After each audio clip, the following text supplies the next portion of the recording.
Nimbula binaka rangone, ongonga indona i tukutuku ni Kovidi-19 vei kemuni na lalai. Na rangu o tarisi bunindilo, ka wasetu kane na tukutuku, wata kendona nongo ito kani o taina na ivalu. Anu itaka ni oni bulo binaka tiko, e na bono ni waka tiko kina, na tukutuku ngo, e viva kongeti, wike muni bulo binaka tiko nga, muni kakua ni tobi mate. Na dava na virus. Vunga wike muni do taronga mbeka na tarongo, weitake na virus e dona kaso mindi. E rausaranga ni dhuruma na sela ni angonda. E rausaranga ni wakabuna menda tawi mate. Kongona ya wike muni na lalai e kambimbikina menda taroba mekua itakabi kenda.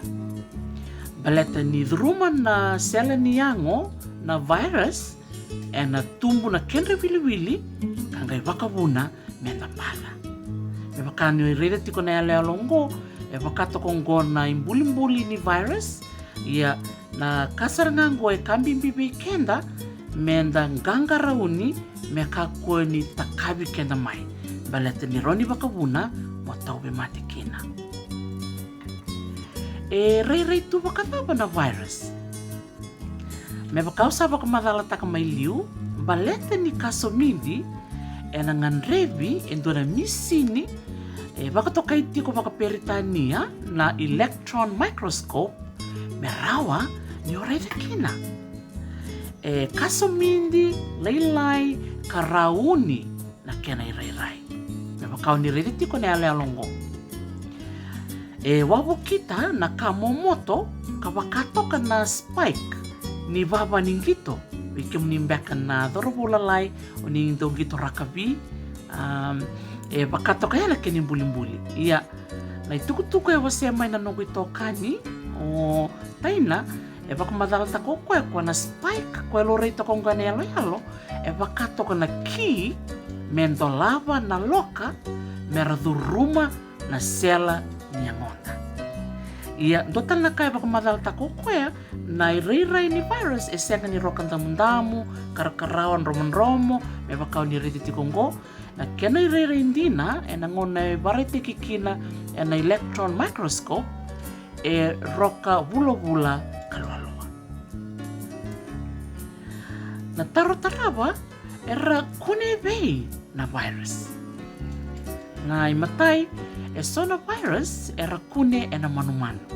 E wakambeka na buaka sembulu makau. So era kune talanga e na mono buka e wakana mbeka. Ia e so talanga na kau e kune kina na virus wakatalanga kina weekenda na tamata tamusakayani.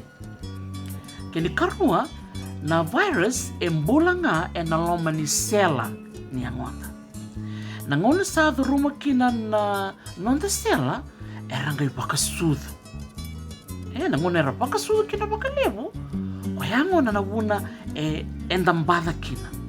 Karau saranga ni wakawuna menda mate ke waka enda senga ni ngangarauni.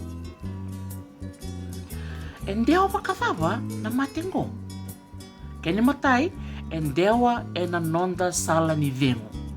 Wayake waka endua suru, sendua vu, karo ni dhuru saranga e na udhunda, patike na ngusunda.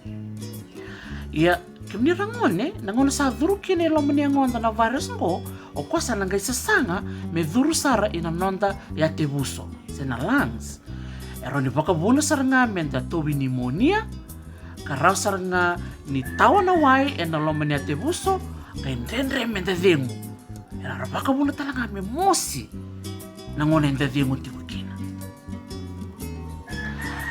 Na dhava me udhakaba me mbula tiku ngakina. Matai, wayamosa wata wakawasa mana lingamu e na sobu kena wai, kena karua kuni tara wakawasa mana matamu dhumu kena ngusumu, keva kainduka, kena katolu kuni lako e na puno ososo.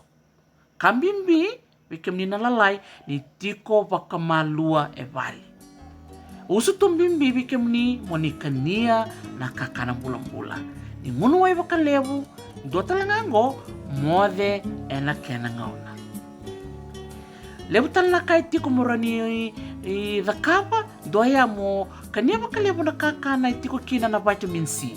Kongo me waka na moli, se na kakana nrondrau. Sa tiko talangango so na yalo, muni ngai sarava, muni bulita talanga kina, e bunga na vika o raunio ni rakava, muni mbula binaka tiko ngakina. Kaya waka tiko sana na muni taro, ningai vitar ngame na nongo emaili na tarisiv@hawaii.edu, se wana nongo itokani o taina naivalu, e na taina.naivalu@fnu.ac.fj. Vinaka na wakarorongorangone, sa waka nui vinaka tuyani, weke muni keresana. Mode!